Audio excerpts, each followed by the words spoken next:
Bueno, pues en este episodio quiero hablarles de la Reforma. Como cada año estamos, mientras grabamos esto, pues se acerca la conmemoración, una conmemoración más de la Reforma Protestante y pues es oportuno reflexionar en este tema. Y bueno, la verdad es que la Reforma Protestante pues se conmemora como un suceso histórico y la pregunta es, ¿la Reforma debe continuar? Porque como nada más la conmemoramos, pero realmente estamos reformando nuestro culto a Dios. De eso se trata este episodio. El 31 de octubre, como ustedes saben, se conmemora cada año la Reforma Protestante que ocurrió hace poco más de 500 años, en el siglo XVI, y representa un despertar espiritual. Por lo menos lo representó en ese momento en la historia de la Iglesia. Reformar, ¿qué es? Pues es la práctica de cuestionar lo que somos y lo que hacemos, no dudando de lo que Dios promete ni de lo que es capaz de hacer, sino examinando nuestra sinceridad, nuestras intenciones y verdaderas motivaciones. Pero ¿cuál es el parámetro para examinarnos? El parámetro es Dios, su Cristo, su Espíritu Santo. Lo que somos y hacemos, ¿es congruente con quien es Dios al ser sus hijos y su pueblo? Esa es la pregunta. ¿Lo que somos y hacemos es congruente con la identidad y el carácter de Cristo en tanto sus seguidores que somos y su cuerpo? ¿Lo que somos y hacemos es congruente con la obra del Espíritu en nuestra vida en tanto renacidos que viven según la naturaleza espiritual y ya no la carnal? Bueno, pues hay que dar respuesta a estas preguntas. Vivir reformando nuestras mentes, nuestras voluntades y nuestras obras es distinguir qué es la verdad de Dios y qué sí nos pide Dios para diferenciarla de nuestras demandas, de nuestros mandamientos humanos. Por eso celebro que la frase que ha caracterizado a este movimiento ha sido Semper Reformanda. Significa siempre siendo reformada, aludiendo al carácter de la reforma como una tarea permanente, no acabada, no terminada. En lugar de solamente conmemorar la reforma cada año, celebrando los triunfos de otros, trabajemos activamente en que Dios reforme nuestro corazón cada día, a cada momento. Sabemos que Dios reforma nuestro culto a Él si le buscamos para conocerle, si le conocemos para adorarle y si le adoramos para imitarle, imitándole sabiendo que Él es Dios y no nosotros. Meditemos en el espíritu de la reforma y para ello, como iglesias evangélicas, debemos ser autocríticas y confrontar nuestras prácticas con lo que Dios realmente pide de nosotros. Reforma y Biblia. Vamos a pensar en estos dos temas. La reforma resultó, entre otras cosas, en que la iglesia volviera a la Biblia y que a partir de ella se cuestionaran las doctrinas de hombres que se habían arraigado en su interior y las reglas que estos habían impuesto sobre lo que la iglesia debía ser y hacer. Así retornaría hacia lo que Jesucristo había enseñado a los apóstoles. La Biblia llegó a las manos de las personas en su propio idioma, gracias a las traducciones y a la imprenta. Eso permitió a esas generaciones conocer a su Dios y comprender qué esperaba Él de ellos. No obstante, hoy, con una diversidad de traducciones y con 3, 5 o hasta 10 Biblias en casa, los cristianos no podemos usarla para relacionarnos con nuestro Dios. En las iglesias hay gente que conoce las Escrituras, pero que ignora a su Dios. Conocen su contenido y acumulan información para ellos mismos, pero sin que ello signifique necesariamente que adoran al Dios a quien invocan con sus labios, pero niegan con sus obras. La reforma hoy tendría que devolver a Cristo su lugar protagónico y central para que lo sagrado sea nuestra comunión con Él y así nos unamos a su misión en el mundo que vino a reconciliar con el Padre. Esto nos llevará a renunciar a nuestras idolatrías, a aquello que debió guiarnos a Jesús, pero que fue ocupando tristemente su lugar. Así, la sana doctrina no será un sistema de creencias específico, sino las palabras de Jesús que ponemos por obra con el fin de que le conozcan, se rindan a Él, le amen y tengan comunión con Él. Dios es el orquestador de las reformas. La nación de Judá contó con reformadores y entre ellos sacerdotes y reyes. Y bueno, ¿en qué consistió su papel? En hacer volver a la gente a su Dios y a obedecer los mandamientos del Señor. ¿Qué los motivó? El amor a Dios, sin duda. Por lo que examinarse y contrastar su realidad con ellas fue su pasión. Entre ellos se cuentan los reyes David, Asa, Ezequías y Josías, así como el sacerdote Esdras, quienes junto con los profetas procuraron hacer volver al pueblo a Dios. En la historia de la Iglesia, siglos antes de la Reforma Protestante, hubo quienes valientemente denunciaron el pecado en la Iglesia y la llamaron a volver a Dios. En menor o mayor medida, Arnaldo, Waldo, Hus, Tauler, Wycliffe y otros muchos más alzaron su voz y actuaron con el mismo propósito con el cual Dios había usado a sus consiervos, los profetas, en el pasado.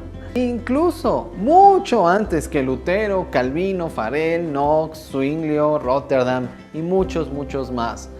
Vemos claramente que a lo largo de la historia Dios mismo ha sido quien ha usado siervos que lo amen y que practiquen su palabra para hacernos mirar a Él con ojos renovados. Reforma lo que entiendes por reforma.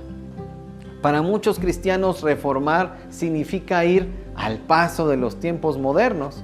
Cuando hablamos de llevar a cabo cambios en nuestras iglesias, pensamos en cosas como remover al pastor o a los ministros, en formular estrategias para atraer más personas al edificio de nuestras reuniones, por ejemplo.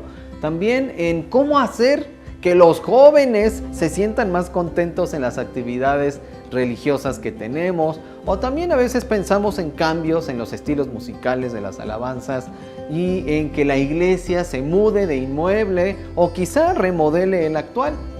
Es como si el problema del ser humano y de la iglesia no fuera su pecado, su rebeldía, su religiosidad, su intento por salvarse a sí mismo o su intención de ser su propio Dios. Parece que nuestro problema se limita a cómo podemos estar más cómodos con nuestra religiosidad. ¿Cómo podemos aislarnos mejor del mundo pecador? ¿Cómo podemos demostrar a los extraviados que tenemos la razón? ¿Cómo podemos defender nuestras creencias ante los equivocados? Cuando en las iglesias hay matrimonios con problemas, ¿qué pasa? ¿Qué hacemos normalmente? Bueno, un desayuno, una prédica, unas dinámicas agradables que los hacen sentir mejor por un rato, pero muchas veces no los acompañamos en su sanidad para hacer matrimonios plenos que glorifiquen a Dios y que provocan que otros lo hagan también, y hacer actividades como un desayuno, una cena y algo especial y tener un invitado especial es algo bueno, es algo bonito, es algo que ayuda, pero no puede ser la única cosa que la iglesia ofrece por ejemplo, los matrimonios. Vamos a pensar que reformar es cuestionar cuál es el enfoque de nuestra espiritualidad. Eso nos impedirá cambiar la obediencia por el activismo y el compañerismo por un frío sistema educativo. El Señor advirtió a Israel que debían circuncidar no solamente sus prepucios, más bien sus corazones, a causa de la maldad de sus obras. Dale una revisada a Deuteronomio 10, versículos 14-16 y Deuteronomio 30, versículo 6, así como Jeremías 4, versículo 4, Romanos 2, de los versículos 28 al 29. Pues ciertamente el pueblo invocaba a Dios, pero sus obras no eran conforme a la voluntad divina. Lo explica el apóstol Pablo a los colosenses. En él ustedes fueron también circuncidados, pero no me refiero a la circuncisión física, sino a la circuncisión que nos hace Cristo y que consiste en despojarnos de la naturaleza pecaminosa. Cuando ustedes fueron bautizados, fueron también sepultados con Él, pero al mismo tiempo resucitaron con Él por la fe en el poder de Dios que lo levantó de los muertos. Antes, ustedes estaban muertos en sus pecados, aún no se habían despojado de su naturaleza pecaminosa, pero ahora Dios les ha dado vida juntamente con Él y les ha perdonado todos sus pecados. Esto lo puedes encontrar en Colosenses 2, de los versículos 11 al 13. Bien, ahora hablemos de cómo es una iglesia que está reformándose. No nada más estamos hablando de una iglesia que conmemora la reforma, sino de una iglesia que está reformándose, porque ese es el espíritu de la reforma, ¿no es cierto? Rompamos con la religiosidad que produce muerte y deshumanización. Ahí no hay novedad de vida ni comunidad. Ahí es más importante un libro que una persona, o una banca o un edificio que una persona. La historia del pueblo de Israel nos da la misma moraleja, que no podemos buscar a Dios sin rendir nuestra voluntad a Él.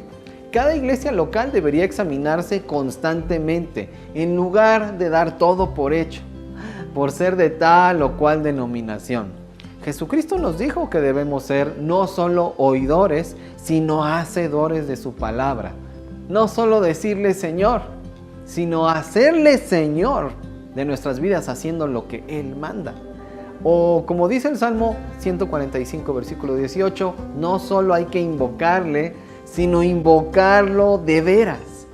Recordando que la fe sin obras es muerta, como vemos en Santiago 2, de los versículos 18 al 22. Y esas obras no son activismo, sino misericordia, justicia y fe, como lo dijo el Señor Jesús.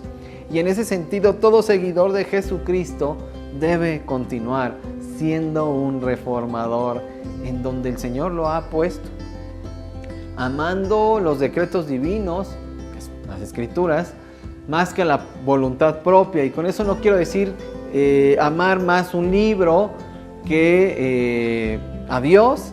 Cuando me refiero a amar las Escrituras, es amar lo que Dios dice de Él, lo que Dios dice de ti, lo que Dios dice de la gente, el propósito, su voluntad, lo que Él quiere para la gente. Y bueno, te voy a plantear algunas preguntas que a su vez te animo a que como iglesia se planteen estas preguntas, el liderazgo de tu iglesia se plantee, se haga estas preguntas. Si lo que quieren es tener una actitud de reformar continuamente el culto, que insisto, es voltear a Dios, como lo se ha dicho hasta ahora, no es estar haciendo cambios cosméticos o superficiales. Y para continuar reformando, lo primero que tenemos que pensar es que debemos examinarnos a la luz del Evangelio, de lo que Dios dice de Él mismo, de quién es Cristo. Examinar a la luz de eso lo que creemos y predicamos. Y ahí van las preguntas.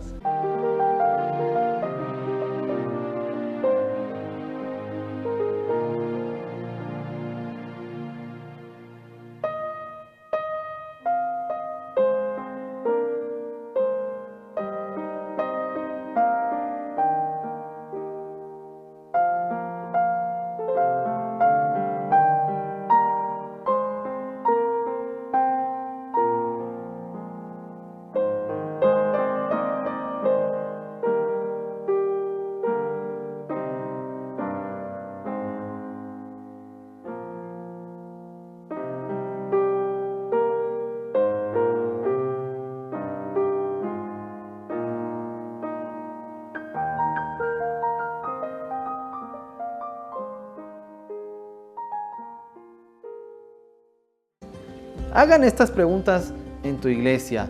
Por ejemplo, fomentamos la unidad en Cristo o que estén de acuerdo con nosotros.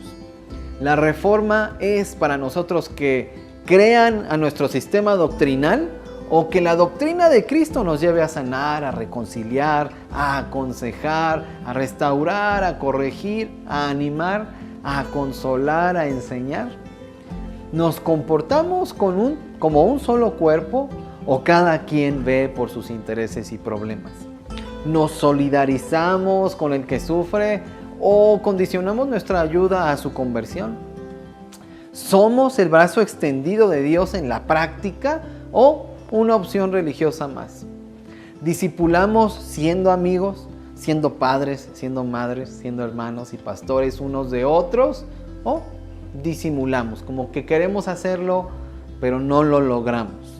Y por ello, como restauraministerios.org, nosotros estamos desarrollando una metodología para que cada iglesia, sin importar su denominación, sin importar su tamaño, sin importar las cuestiones específicas que podrían separarnos como iglesias cristianas, esta metodología que desarrollamos en Restaura Ministerios tiene el propósito de ayudar a tu iglesia a revitalizarse, y haciendo esto, haciéndose las preguntas importantes a través de un método y que incluya lo administrativo, lo organizacional, pero dirigido, guiado por lo espiritual, subordinado a lo espiritual, porque muchas veces somos más organizaciones como empresas, organizaciones humanas, que un cuerpo espiritual, un organismo espiritual. Entonces, si tienes preguntas de cómo podemos ayudar a tu iglesia a revitalizarse y que en este proceso reforme su culto a Dios, haciéndose las preguntas importantes en todas las áreas de la iglesia, pues escríbenos, contáctanos, déjanos quizá un mensaje aquí en este video. Necesitamos entender como iglesias que la reforma no es un evento que ocurrió hace cientos de años nada más, y celebrar, qué bonita la reforma, y pensar equivocadamente muchas veces que estamos viviendo esa reforma en estos días, porque hemos perdido el espíritu de la reforma. Esa es la realidad, porque no estamos tomando acciones concretas para cuestionar si lo que creemos, si lo que predicamos, si lo que hacemos es lo que Jesús nos pide. En fin, haznos preguntas, dinos cómo podemos ayudar a tu congregación, y pues gracias por acompañarme hasta aquí. Que Dios sea contigo y hasta pronto.